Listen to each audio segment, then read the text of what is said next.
Welcome back to Investing Talk Podcast. Today we're looking at Nebius Group. As usual, before we start, subscribe, like, and comment to this video to support the show. And if there's a specific company you want us to look into, leave it in the comments below. So let's get into the analysis. We're talking about a company that is, it's in pure hyper-growth mode. Right. The headline figure here is really the revenue acceleration. It's not just growing, it's triple-digit. Okay, let's unpack that speed. When we look at the core growth metrics, they are almost unbelievable for a company of this size now. They really are. Q3 2025 revenue was $146 million. Which is a massive 355% increase year over year. That kind of acceleration is what's rare. It is. And the engine behind that is all about the AI infrastructure business. That's the core of it. That part of the business grew around 400% YoY in Q3 2025. But, the crucial thing is the company claims its capacity is, quote, sold out. That's a great problem to have. It really is. It means their growth constraint isn't demand. It's not about finding customers. It's about how fast they can physically bring new capacity online. Exactly. They're not worried about filling racks. They're worrying about connecting more power and getting more chips. So that brings us to profitability. Despite this huge growth and, massive spending, are they actually making any money? Well, they're improving and rapidly. They narrowed their adjusted EBITDA loss in Q3 2025 down to about $5.2 million. And that's compared to what, a $45 million loss the year before? A $45.9 million loss, yeah. So it's a huge improvement. The core infrastructure business itself is already economically attractive. Okay. Margins there are expanding to nearly 19%. So the goal, what management is saying, is to exit 2025 with positive adjusted EBITDA at the group level. And what about the balance sheet? The health of the company, their cash position? Financial health is strong. I'd say liquidity is exceptional. The current ratio is 6.57. Which is very high. Very. Their gross margin is also impressive at 59.12%. We also know that back in 2024, they had positive free cash flow of around $89 million. But now management is prioritizing expansion over that near-term cash flow. Exactly. It's consistent with this massive land grab strategy. Okay, so if you want an aha moment in this story, I feel like this is it. This is it. Nebius has secured multi-billion-dollar, multi-year capacity agreements with the two biggest names in social media and cloud. Right, the mega contracts. Yeah. We're talking about a confirmed, $17.4 billion agreement with Microsoft? Through 2031, yep.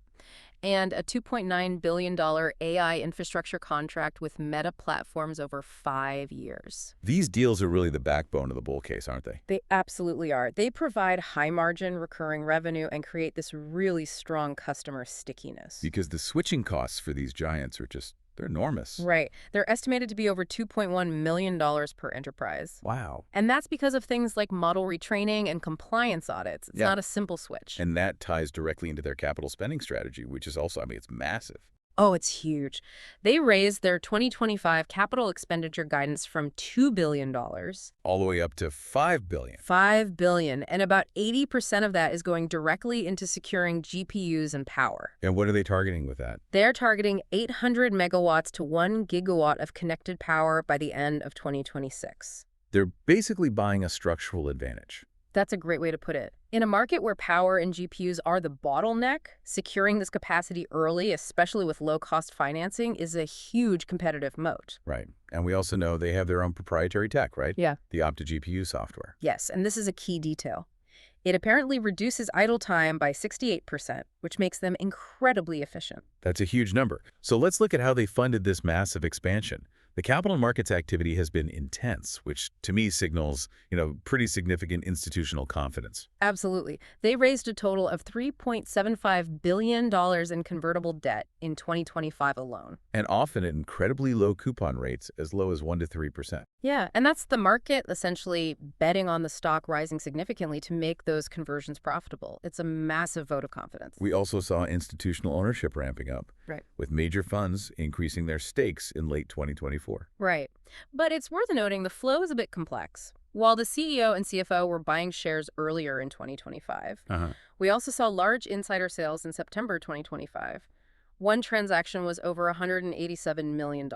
So a bit of a mixed signal there. Yeah. And to fund that $5 billion CapEx plan, they've introduced an at-the-market equity program. The ATM program, yep. This lets them sell up to 25 million Class A shares. Which gives them flexible access to capital. But it also introduces dilution risk, and that's, a big part of the bear case. Okay, moving to market perception, the stock has been a real high flyer. What's the trading picture look like? It's up over 200% year to date, but it recently saw a pretty sharp 30% pullback from its October highs. So where's it sitting now? The current price is around $95, and it's trading above its 200-day average, which confirms the long-term uptrend is still intact. And analysts see this pullback as a healthy consolidation, right? A kind of buyable dip. That's the general view, yeah. After such a parabolic run, some sort of correction was expected. And analysts are clearly bullish. The consensus is a strong buy. Price targets generally range from, say, $91 on the low end to up to $157. So we have to talk about the risks.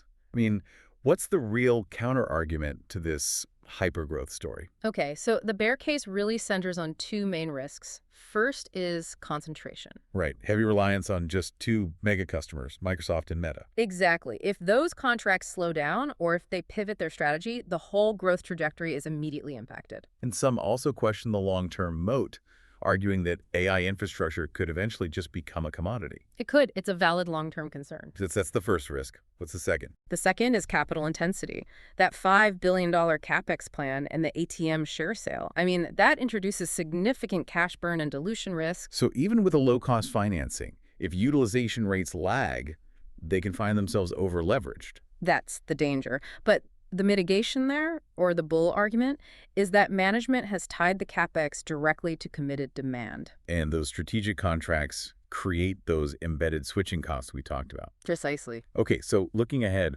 what are the big catalysts coming up? Say, over the next 3 months, what should people be watching for? The next 3 months, so December through February 2026, the main focus will be the Q4 and full year 2025 earnings release. That's expected in February 2026. Right. And investors are going to need details on capacity additions and the quantified revenue ramp from the Microsoft and Meta deals. They need to see the execution. And what about market structure events? Additionally, we've got the ETF rebalancing on December 15th. That could drive some passive inflows and liquidity. And then the institutional buying window opens in January 2026, which will show us if the big funds are buying this recent dip. And there's always market chatter. Always. Rumors suggest potential M&A targets in AI infrastructure. And there's also the possibility of the company launching a full-stack cloud AI platform in early 2026. Which would leverage all that new capital and capacity. It would be a game changer. So to sum it up, the story here is a high-conviction, high-volatility play. Nebius Group is sacrificing near-term profits to secure its place as a dominant, scaled AI infrastructure provider. Right. You're really betting on management successfully executing this $5 billion land grab to deliver on that promised revenue target of, what, $7 to $9 billion by 2026? It's a compelling growth narrative, and it's underpinned by massive contract visibility. I think the question for every investor is whether they are comfortable underwriting the capital intensity required for that scale. Exactly. If you want more in-depth analyses like this one, make sure you are subscribed to Investing Talk podcast wherever you get your audio.